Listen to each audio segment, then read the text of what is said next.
Okay. Ah, yay. Here we go.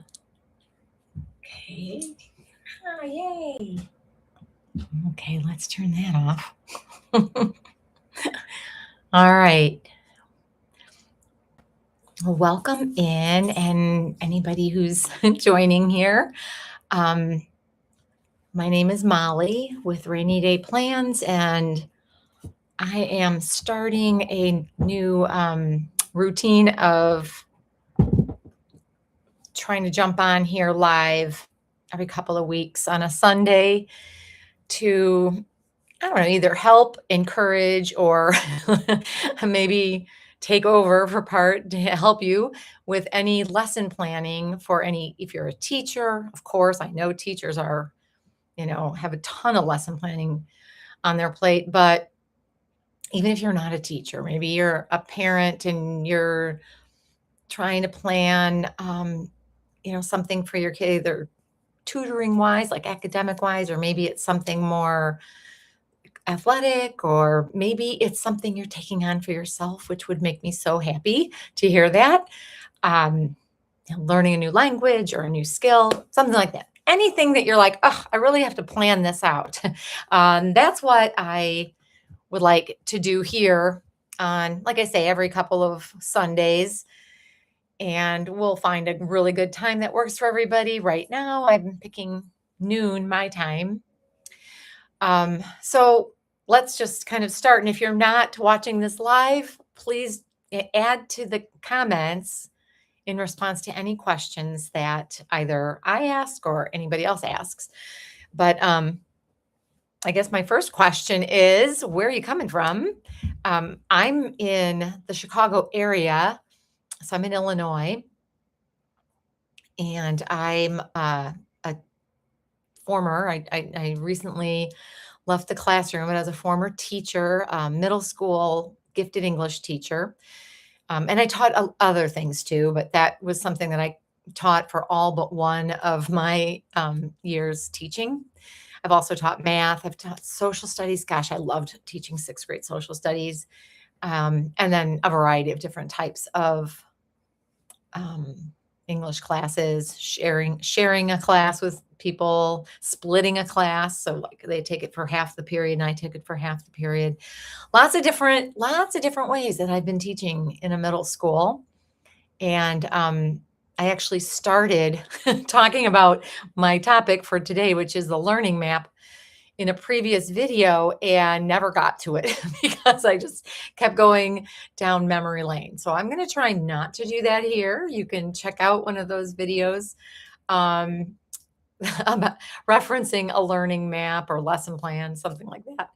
If you want to learn more about what life was like as a teacher, I don't know, in like the late 90s, early aughts, early 2000s. So I'm sure that every year teaching is different. And of course, I know it's different from state to state. And I mean, let alone district to district, but certainly state to state, because they have different laws and policies to follow. But one thing that's true for everyone is that, for most of us anyway, we became teachers because we have a passion for it.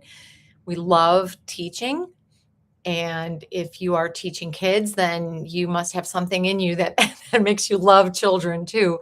And sometimes that, depending on the age level, sometimes it's because you're a very, very nurturing person. I think most of us have some nurturing in us. I think as we get into middle school, maybe there's a little bit of a quirkiness about you that allows you to navigate middle school. And then in high school teachers, I think not only do you love teaching, but I think you really love seeing like that kids crossing that bridge from kind of childhood, like learning content, to like, finding a talent or developing a passion for what they might want to pursue in life. And I just think that's really awesome. Like I would love to see that too, but I don't see that in seventh grade. I see what they they think that will happen, but you just never know. Whereas by high school, you're kind of finding that to be true. But you can correct me if I'm wrong. Maybe there's something else that you really love about teaching your particular grade level. But this is not just for teachers. As I said, this is also for this whole channel, really, is for uh, teachers, but also parents or anybody who impacts the energetic development of children. And I thought good and long about how I wanted to word that. And I really like what I ended up with, because really all the talk about SEL, which I've been talking about SEL for years and years and years. And then it became so overly used that people hate the term. But I've been talking about that. I've been talking about mindfulness, and I've been talking about um, trauma sensitive teaching and responding to trauma in so many different ways and for so many years. But I'm like, what is the main purpose of all of that? Right? What is the purpose? And I had to think, what's the purpose for me to be focusing on it? Because I think everybody has a little bit different take on it. So my take on teaching SEL to kids, teaching mindfulness to kids, incorporating yoga principles, and supporting that kind of trauma sensitive, uh, yeah, that that kind of vibe. I decided that the reason I was so invested in it and so passionate about it was because I have seen for myself and I have felt for myself, and of course I've studied it as well, that all of those things don't just make a person, especially like a student, better behaved or makes it easier to learn in a classroom. And these are true, it does this. But what it does is all of that impacts how we as individuals and children, especially as they grow up, are going through life um, with this energetic field in them and around them. And if that sounds kind of like, oh, that's too out there for me, just hold on 1 second, okay? Because what I mean by that is something that no matter how woo woo or not woo woo you are, you'll be able to relate to this. When you feel say happy and excited, that's a low, not excited, let's just say happy. That is a low level positive energy that you are feeling inside you. But more than that, other people will pick up on that. If you are excited about something, that's an even higher level positive, internally positive energy.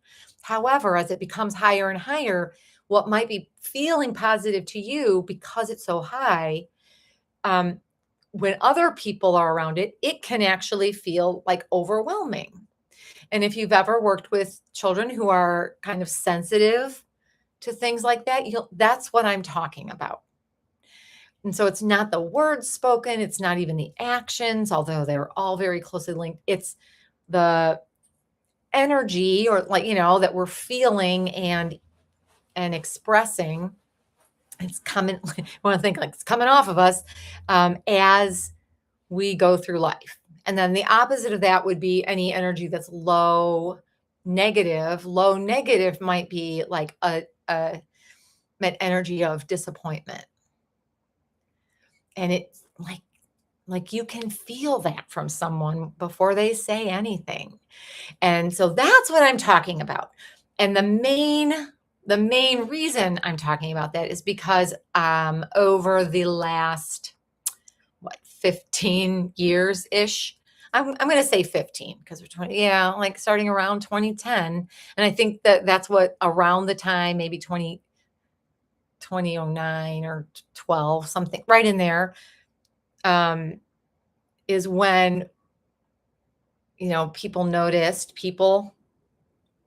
whether it's scientists, psychologists, whatever, noticed an uptick in childhood anxiety. That anxiety became a common, frequent, almost ubiquitous experience in a child's day-to-day life.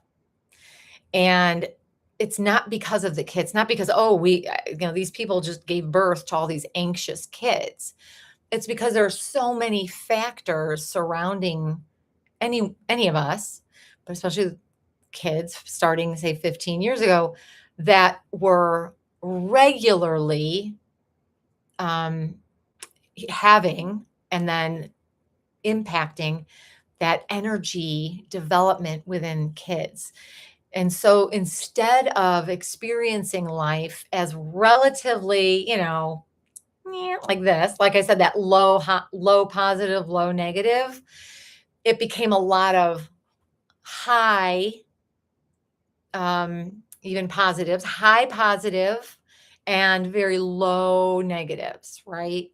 And that has kind of created an energy within them that's very anxious, because anxiety is high energy, but the mind is very worried, which is a negative, right? A very like almost frozen kind of thing. Or if you're in a loop, that's a lot of that is a lot of anxiety has looped thinking.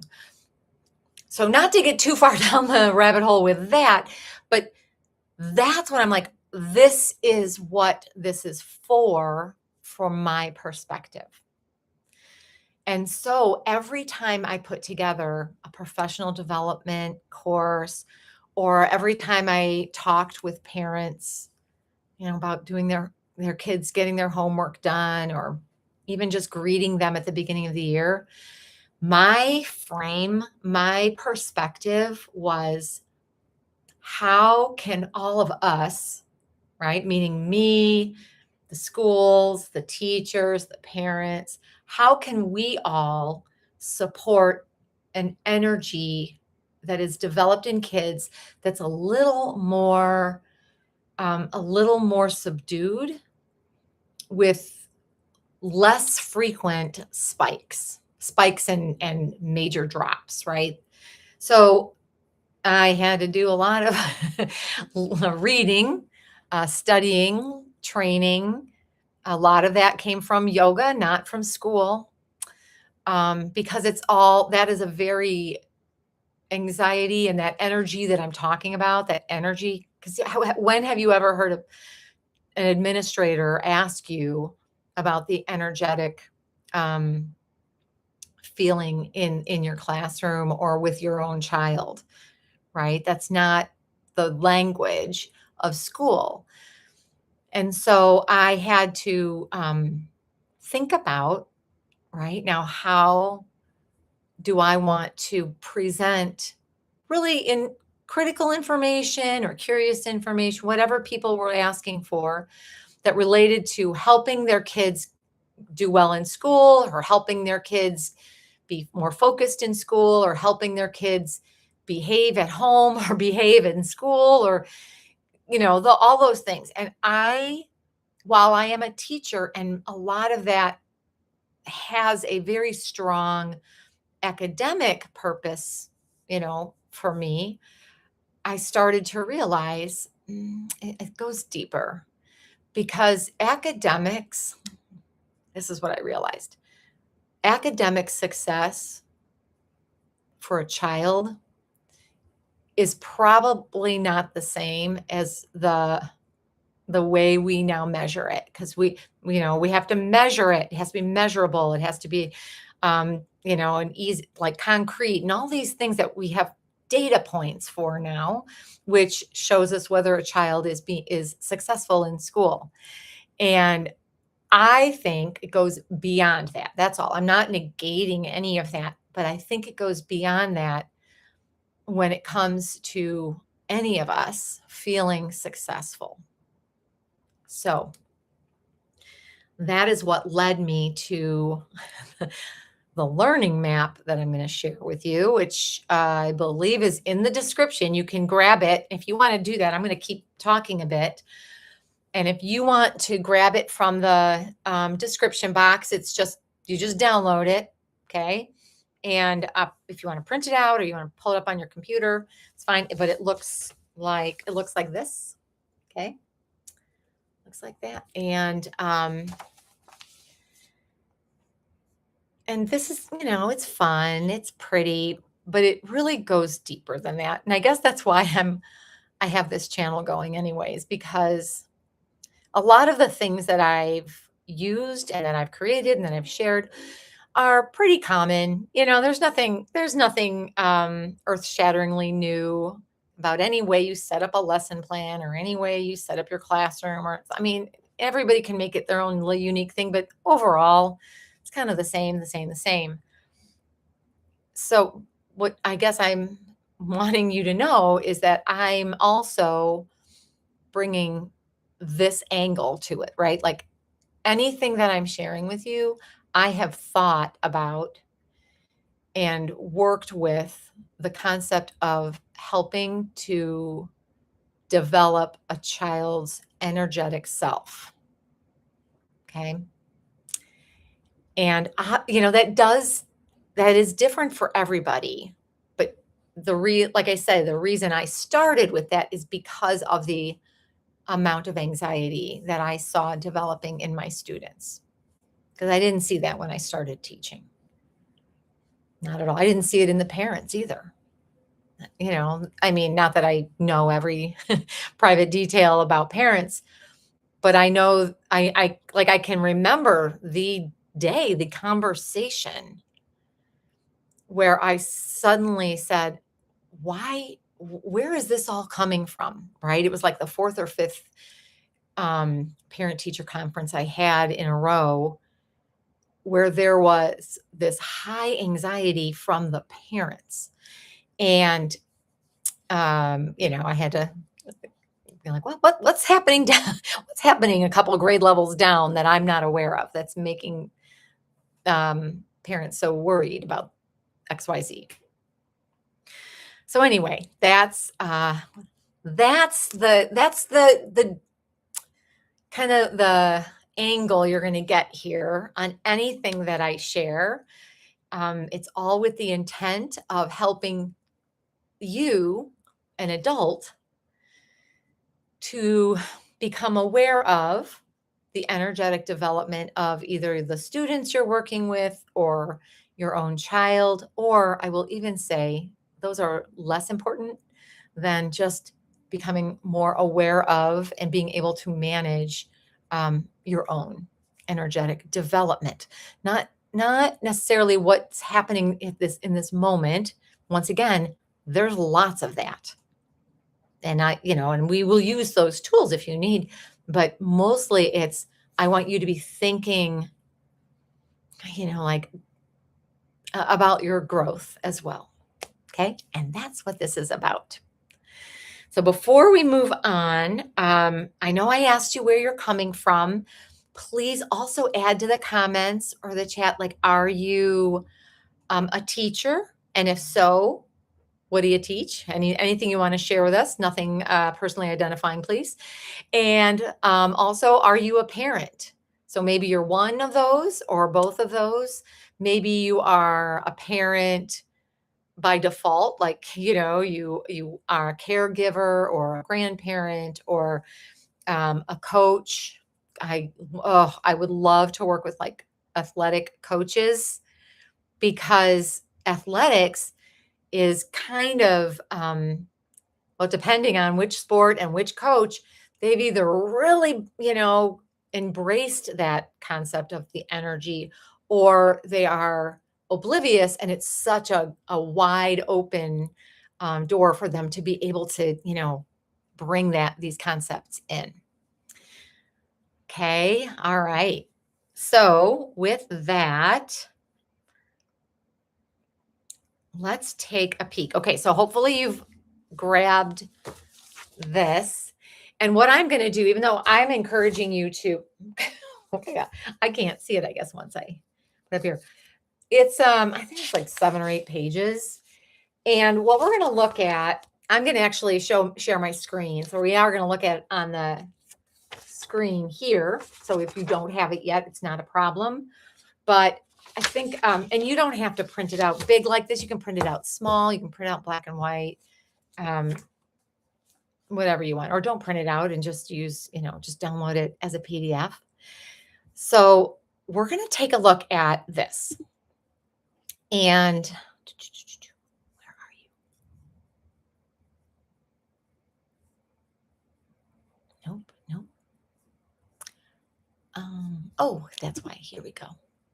There we go. Yay. Okay. Can I move myself at all? Not really. Okay, that's not a problem. I'll figure it out later. Okay. So I know it says teach like a tourist. So with that introduction of where I'm kind of coming from, my perspective on anything that is provided to teachers or parents, and really even the whole the growing business of SEL now, SEL curriculum, SEL, questions and answers. I mean, and I'm not, once again, I that's good, but I want to think developmentally. And the way I'm approaching this developmentally is I'm going to encourage you as an adult leading a kid somewhere, first to consider yourself your own student, and then to apply it to students or children or athletes or whatever.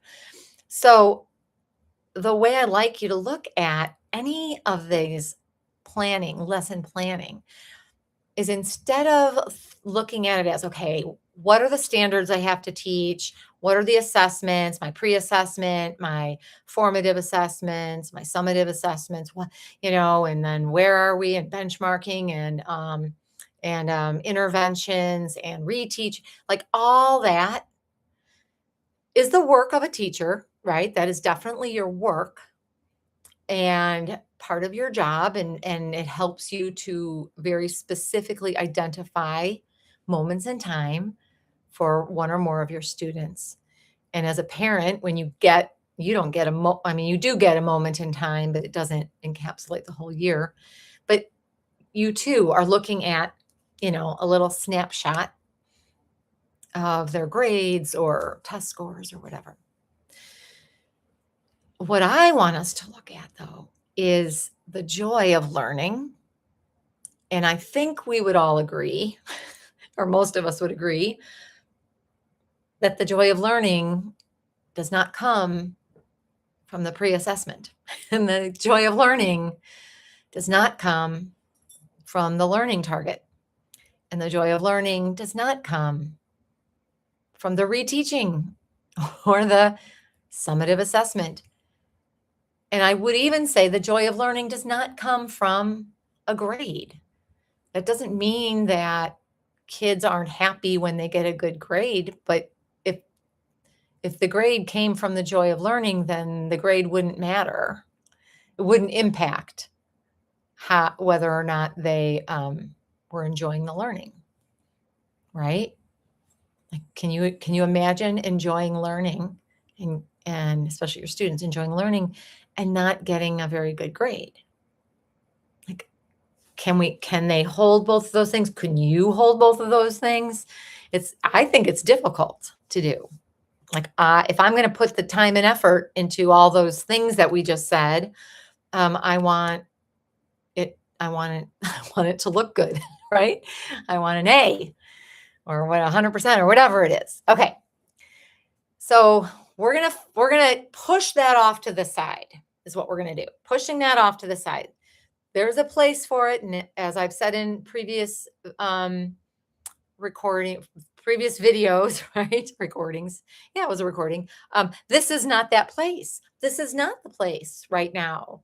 Rainy day plans is not the place where we are going to discuss in detail all of those um, technical terms of pedagogy, right? The technical terms of teaching.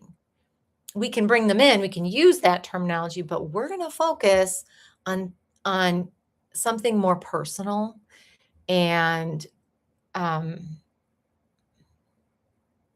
I guess I don't even know the word for it. I'm just going to say more mindful, more mindful. I was going to say woo woo, but I don't want to use that term over and over again because I think that it diminishes what we're doing here. And I don't believe this is something that needs to be diminished. So what we're going to focus on is personal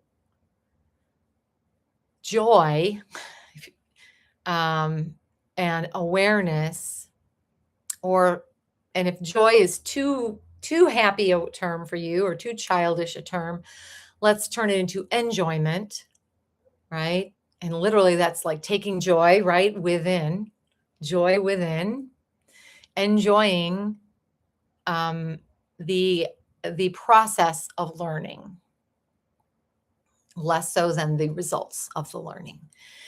And what I was thinking of is what it's like, and maybe you've gone somewhere over your summer break, if you've had a summer break, and been able to experience life as a tourist, right? Like life on vacation, where you're just exploring new places. You maybe you've even ventured into somewhere where you don't speak the language or you're totally unfamiliar with the customs or how to drive there or how to turn on the electricity. There's so many different things in the world and ways of doing things in the world that when we venture out of our own bubble, right? We have the ability to be curious and enjoy the learning of it, or we can decide that what we're used to is what we should continue to receive, and then get annoyed, right? And I think I'm going to speak for myself. In some of my years of teaching, or sometimes during, maybe not entire years, sometimes during my time of teaching, I think I fell into that category, that like, well, this, if you've ever heard or said this is not how this is supposed to be done. This is not how we do this. We tried that before. And so, those are all like me kind of batting down possibility. And I'm not saying I was always wrong either about whether we should continue. This is not about being right or wrong. This is about what I'm feeling internally, and what I'm then sharing to my colleagues or my students or my family when I come home, or anything like that. And so with this, I'm going to provide you a map, a learning map, a way to approach this school year. Perhaps you can make it shorter, you can make it as long or as short as you want, but I was thinking of it as a school year, and as if your teaching year is an opportunity for you to explore it as a curious tourist. Okay. So, not a cynical, why is my bubble getting different? And also not as someone who's so nose to the grindstone that you're missing your life. Maybe you're even enjoying your job, but I don't want you to also miss out on your life. So that's what this is about. Okay. So let's go to, let's see. Well, this is a PDF, right? Not slides. There you go. So I will do that. Okay, so this is all about designing your personal teaching or learning experience. So I'm going to use the word experience quite a bit because it includes the ups, the downs, the highs, the lows, the dull, nothingness, the dreaminess, all of it. All of it is experience. the people that come in and out of your life, the conflicts you have, the embarrassments you have, the things that make you proud, all of that is your experience.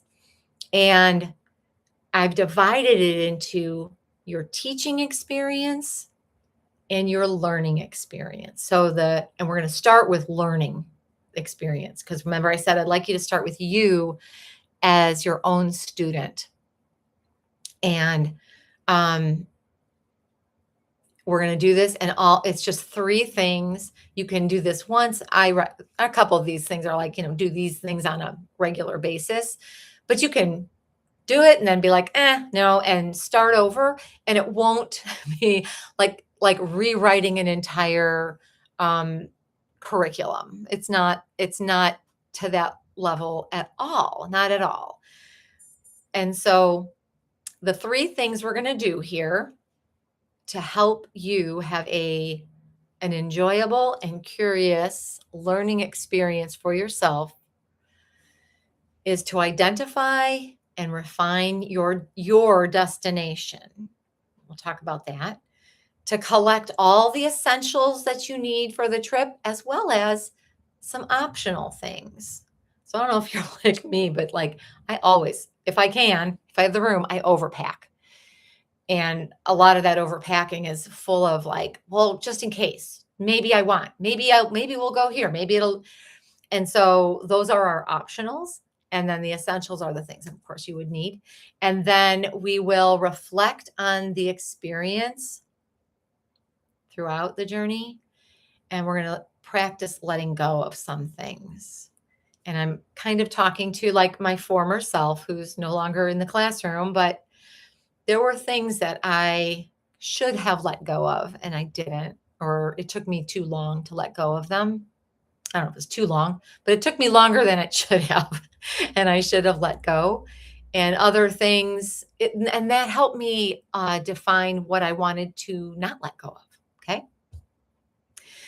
So we're looking at this, as I said, with you as the student. And so the way you'll see this PDF set up is kind of the same thing. The 1, 2, and 3 are the same, but you're going to have 1 for you and then number 1 as the student one. But I'm going to skip those today, and I'm only going to do the ones that are for us. So basically the odd pages. We are on odd pages aside from this one here. So we're going to go to page 3, which is where we're going to talk more about the identify and refine. Let's see if I can make this. No, it doesn't matter. Identify and refine my personal destination. So here's how I want you to think about that. This might be part of your professional goal setting. If you do that, I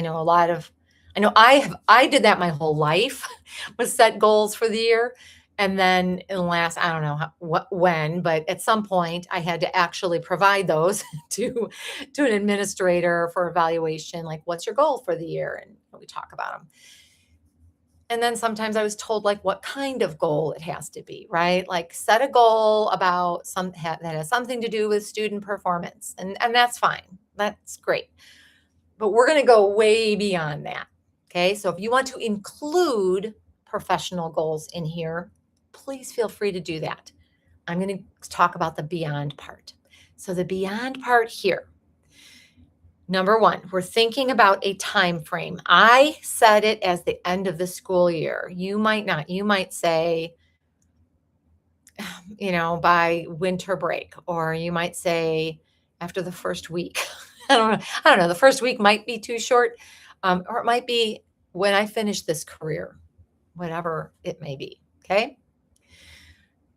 So before I know exactly, and the timeline is not the destination. The timeline is just the timeline. So we're going to think about these things before. I was going to say 3 things. There's plenty under each one. We're going to think about, what do I want to do when I arrive there? So I'm going to continue to use end of the school year. What do I want to be able to do at the end of the school year, personally? Think about what you might want to add to your professional portfolio, which might be some of those professional goals, but it might not. It might be, I'm trying to expand, my talents outward. Maybe you're wanting to do some research. Maybe you're wanting to explore graduate school. Maybe you are wanting to explore a different type of teaching. And so it's not necessarily a goal about what's going to happen in your classroom, but just like what do you want to have added to your professional portfolio so you can say, oh, and I've also, beyond what I've done in my classroom, I also know this, or I'm doing this, or I'm learning this. Okay. And it might be something you've completed or just you're starting or whatever.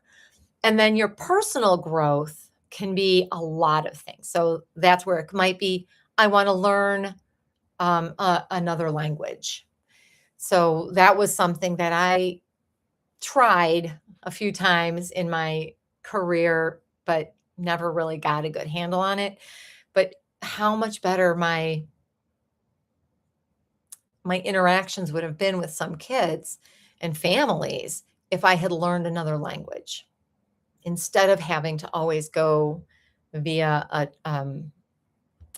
using someone to translate, or just to travel, or just to be smarter. My gosh, the brain connections, right? You're just really growing those synapses when you're learning another language or anything else. Maybe it's another skill or talent, or maybe it is a health or wellness goal. And I'm going to underscore that if in the last year or two or more, you have been struggling with how you feel at your job, or how you feel at home, or how you feel about your own, like your ability to regularly take care of yourself. Okay. I can't underscore that enough. And I'm not going to listen. I am not selling you supplements or telling you what food to eat or anything, because I think we all know when we're doing what things that make our body feel good and when we're not. So I want you to just think about, am I doing that for myself? That's what I mean. Okay. So that's, what do I want to do when I arrive? How do I want to feel when I get there? Do I want to feel like accomplished? Do I want to feel tired? Do I want to feel refreshed? Do I want to feel like, I don't know, like more connected? So lots of different things you could obviously put in there. Thinking about, oh yeah, well, here's one. Think about how full your plate is. So at the end of the year, that's a feeling. Like, do you feel like your plate is adequately full? Is it empty in certain things that you wish it wasn't empty in? Or is it overfull? So like, I assume we all want it to be just perfect, whatever that is for us. How do you want your stress level to be? What do you want your overall mood to be? Things like that. And then why is this destination important to me? So once again, we really haven't identified the exact destination, but we are thinking about, I want to be able to do this and I want to be able to feel this way. So your destination might be something like, my destination is completing 3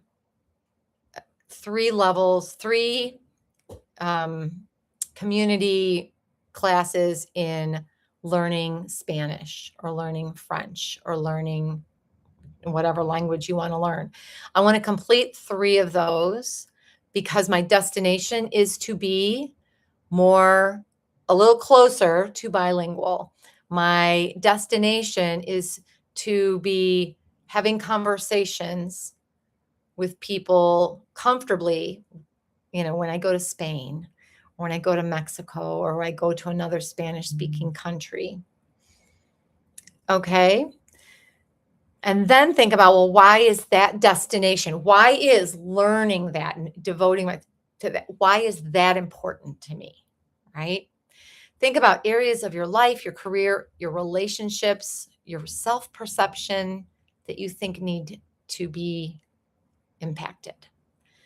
So again, if I want to take on a year of learning this language, the areas of my life would be I want to travel with my partner, my daughter, my friends to wherever, to Mexico. I want to be able to have better, closer relationships with the parents that I know who speak Spanish. I want to feel confident when I hear people speaking in another language, at least this one other language, in understanding what they're saying to me. That will give me a better self-perception. So things like that. That's what I'm talking about. If you're like, I don't know, it would be cool, then that's fine. That's fine. But I want you to continue to think about that question. Like, why is this so important? Why is it important that it would be cool? Like, why? What does that matter? Okay. So this is and like I say, there's something similar for kids, but not at all the same. And it's not for the children to fill out. It'll be for you, but we will do that one another day. Okay. So we're going to skip over page 2, what is this? 3, 4. This is page 4 where it says my class. And now we're on number 2, options and essentials. What's my itinerary? Right? What's my itinerary going to be? What am I going to bring with? That I have to bring with? What are the things I'm going to have to do? What are the things that maybe I'll be able to do and that would be good for this destination also? So I have to think about how I can prioritize my time, who's getting my time, how do my efforts compare to the outcome of that time? What do I want more time for, right? So if I want to learn to speak conversational Spanish so that I can go on a vacation with my sister, let's put it that way, my sister for her birthday over the summer. And I want us to be able to, travel like, maybe not like a native because I won't be that good, but I want to be very confident in getting ourselves around and being able to meet people in this place who speak a different language than me because I can't really meet them if I can't speak their language. So what am I going to have to do? How much time is this going to take? And do I have that time? Like I can't just wish it and make it happen. So I'll have to think about how much time I want to give to this. How much effort am I going to have to give to it? And is the result worth the effort? Right? And if I'm feeling like, oh, how will I ever fit that in? Is there anything that I'm currently doing that I'm like, I probably don't need to spend so much time doing that one thing. I will replace this thing with learning the language. Anything that you fill in the priorities are your essentials, right? So you're going to have to decide, like, how am I going to learn this? Am I going to get a tutor? Am I going to sign up for a community class? So I'm actually speaking with people. Am I going to join, Duolingo or some other online app? And once again, like, where do I put my faith in the outcome? Right? That's personal, and the follow through and the time. All right, next, what practices and routines can I update? So this is not, this kind of relates to where I said, like, well, what can you reduce your time on? But we have routines. I don't care what it is, you have routines. And you're going to think about, like, are my routines helping me with that right now? Are my routines getting in the way?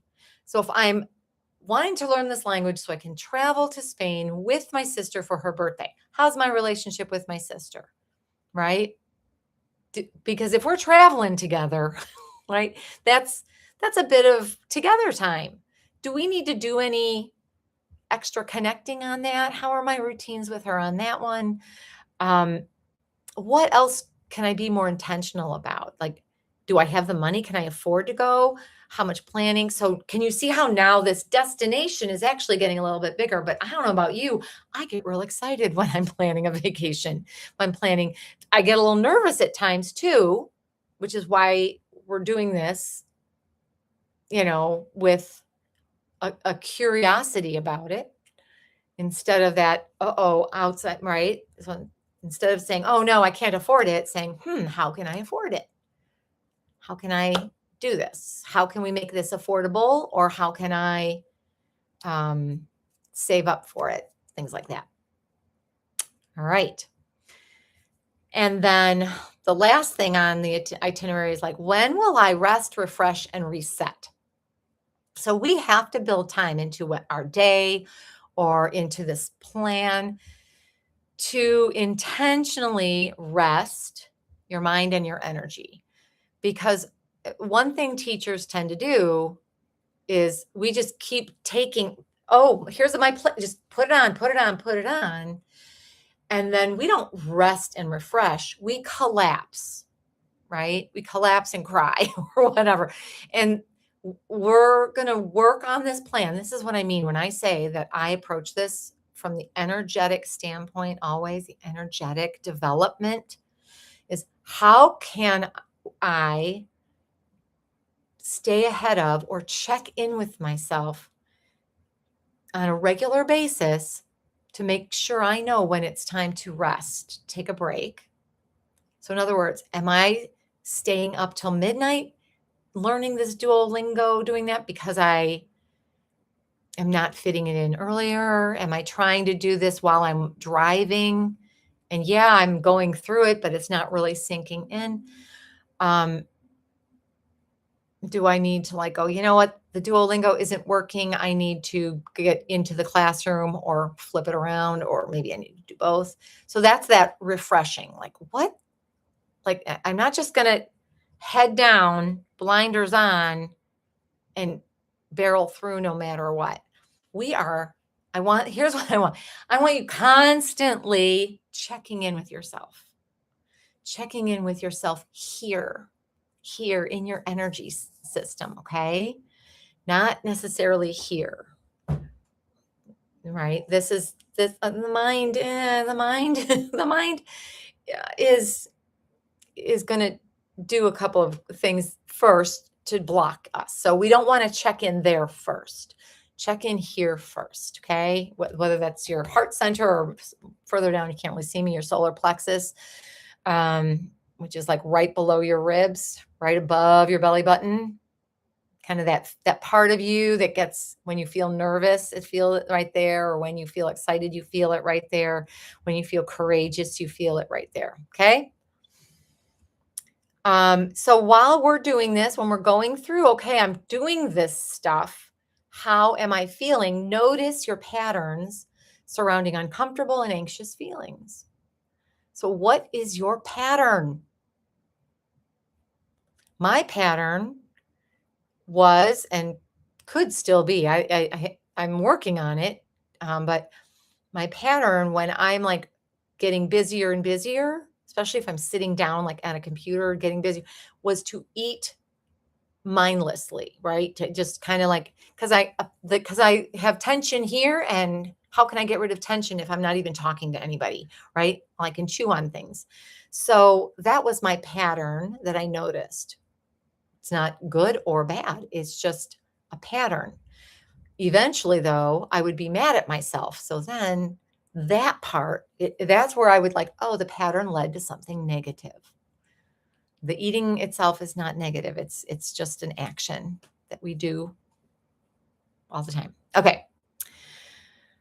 So you might want a journal. You might want something. Obviously, it's not going to all fit on this. This is just to set your direction of what are going to be your priorities and what are going to be your options. I'm going to choose from here.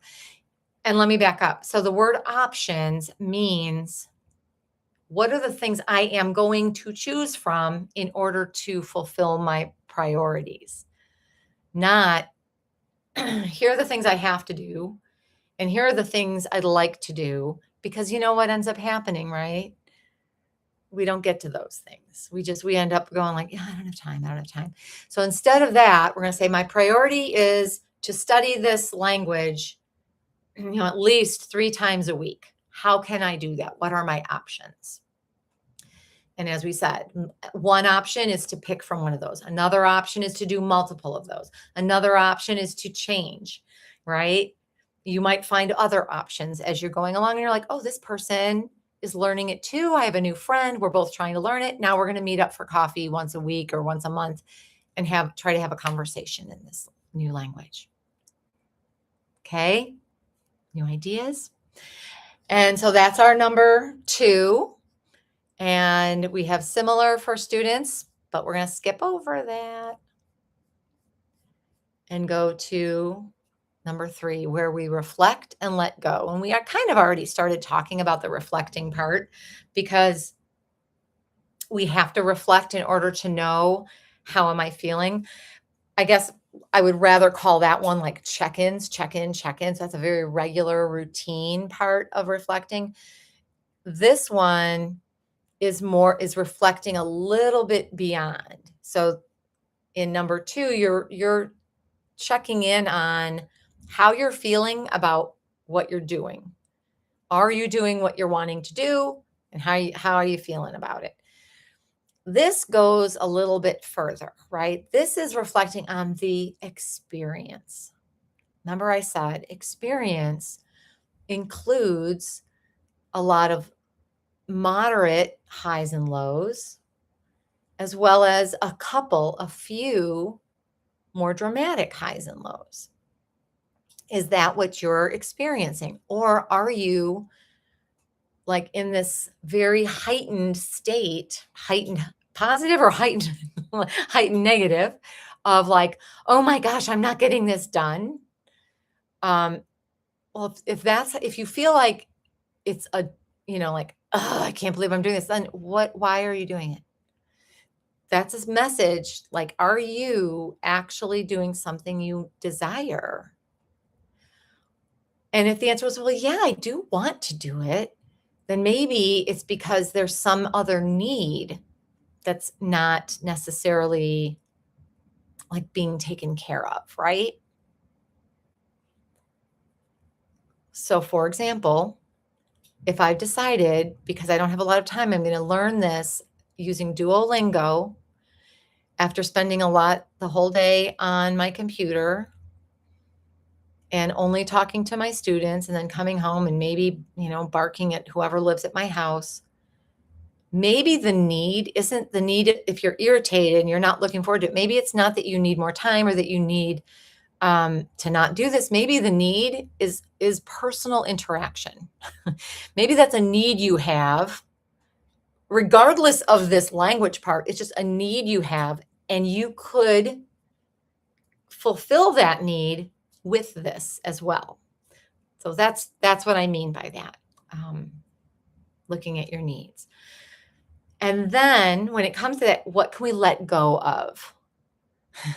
So usually we're letting go of negative things, not positive things.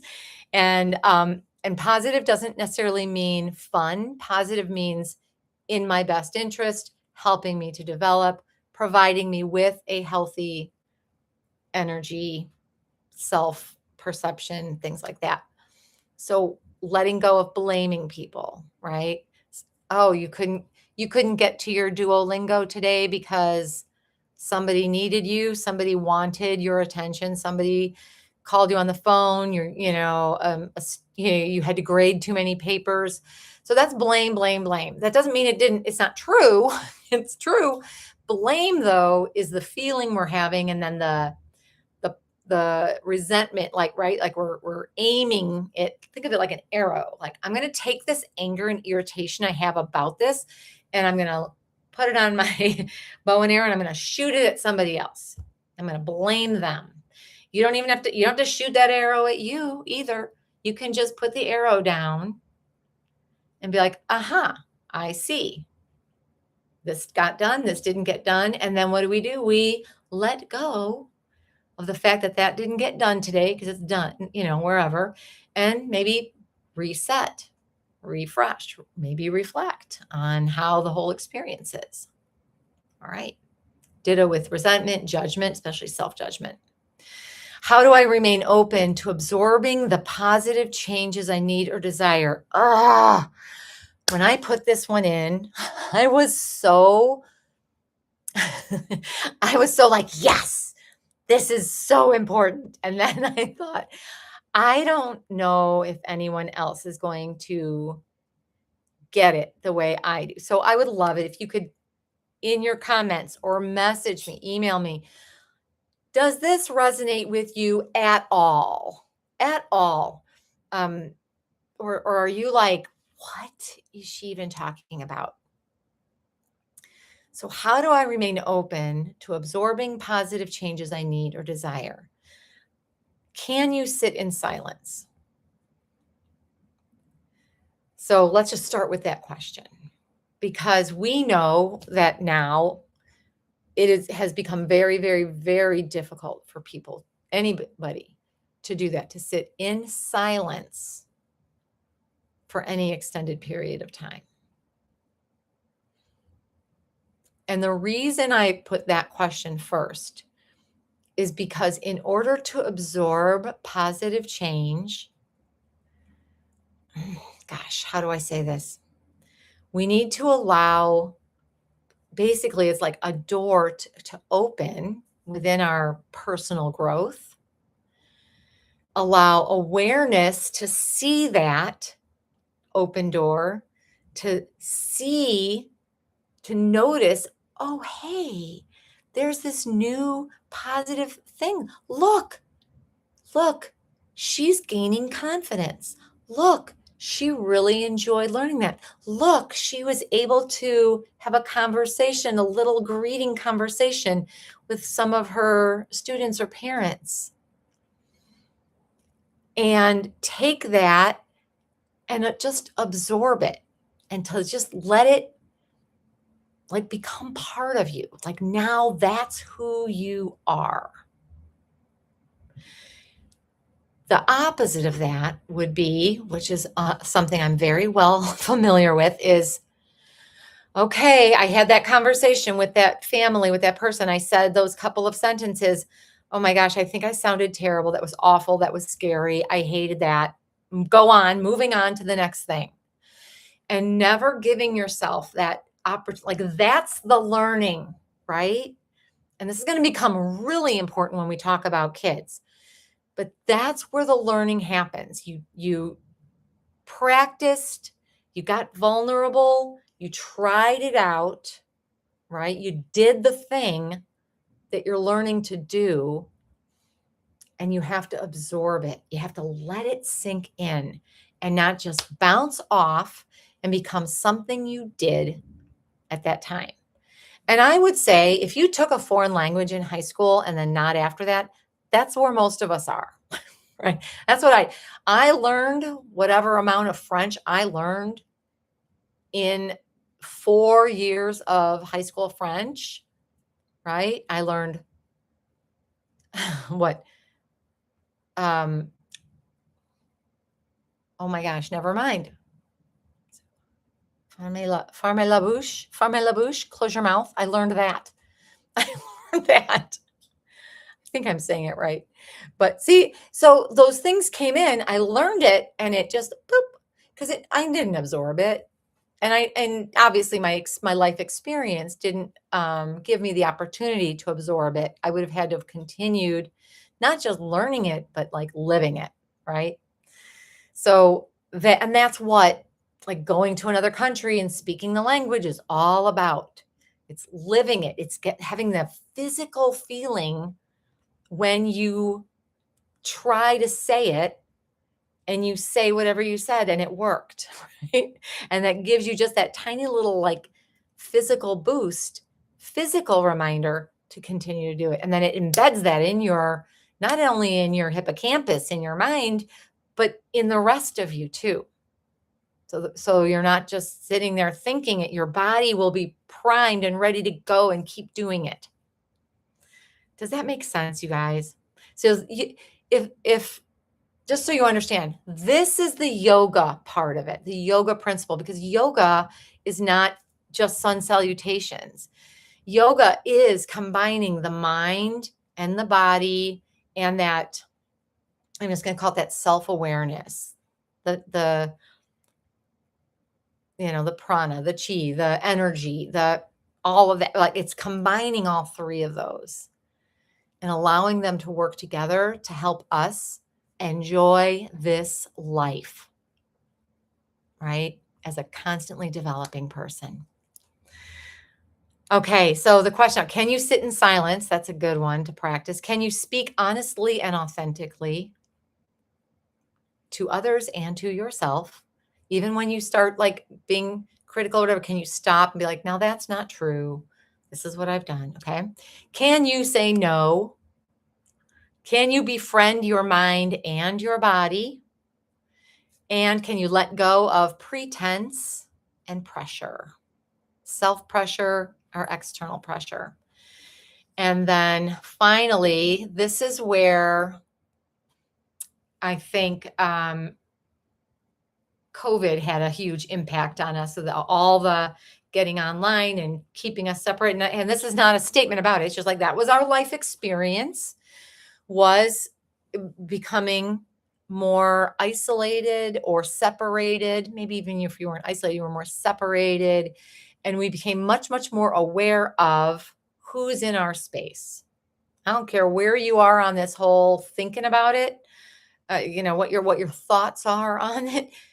Everybody became aware of how much space and what space you're in and who else is in your space. Okay. So this is where this one is coming from. Who do I consider a mentor at this time? The reason I'm combining that with who's in your space is because your space now, a lot of our space is two things: the people who are immediately near us, which is fine, and the people who show up in our algorithm. So if we take out the algorithm, meaning before there was one, who made up a person's like space when it came to influence and learning and things like that? Oh boy, it's thunderstorms. Well, I can speak for myself. I had, my teachers, my classmates, my friends, my teammates, my family, of course, my neighbors. I knew almost all of my neighbors. Not that I was close with all of them, but I knew who lived in almost every house. And then when it came time to learning things, books, magazines, books, teachers, workshops, books, ancient books, not so recent books, couple generations ago books, modern books, and then updating, right? Updating things. And here's the thing, what I continue to really hold on to the most, not like indefinitely, but the most, is anything, any book, not any author, but any concept, anything that resonates with me and also seems to be a common thread through the years, a common thread through different cultures, a common thread through different backgrounds, different purposes. So, a real easy one with that would be what is called the golden rule. And the golden rule is basically treat others the way you would like to be treated. Now, that statement, the way that is said, treat others as you would like to be treated, something to that effect, I believe is biblical. The term golden rule is not. That is not at all. And that biblical statement is a follow-up to a similar statement written, 2,000 years before that, when oh gosh, I was gonna say, now I have to brush up on my history now, don't I? not the Rosetta Stone, the laws, the Hammurabi's code. Hammurabi was the king who said, you know what, enough of this, like, you, you hurt my, I don't know, you hurt my kid, I'm going to hurt two of your kids, right? It was always this like one-upmanship. And Hammurabi said, and he actually is the one who said an eye for an eye, even though that is, but no, that it was written as a law. If my neighbor, injures me, then I can only injure him back in the equal way, right? I cannot exceed what has happened to me. So that to me is a common thread in a way, right? Like slightly different culture. Well, different cultures, definitely different time periods, similar region. How ironic that message would have remained, kind of common. And then it went one further, of course, which was like, you can even do less, which is now in the Boy Scout code, right? That says leave a place better than the way you find it. So these types of, I know I'm rambling a little bit now, but when I'm finding those things, that can create the mentorship that you need. I guess what I'm saying is, if your mentor is even if they're really good, a popular influencer or a popular, because if they are commonly on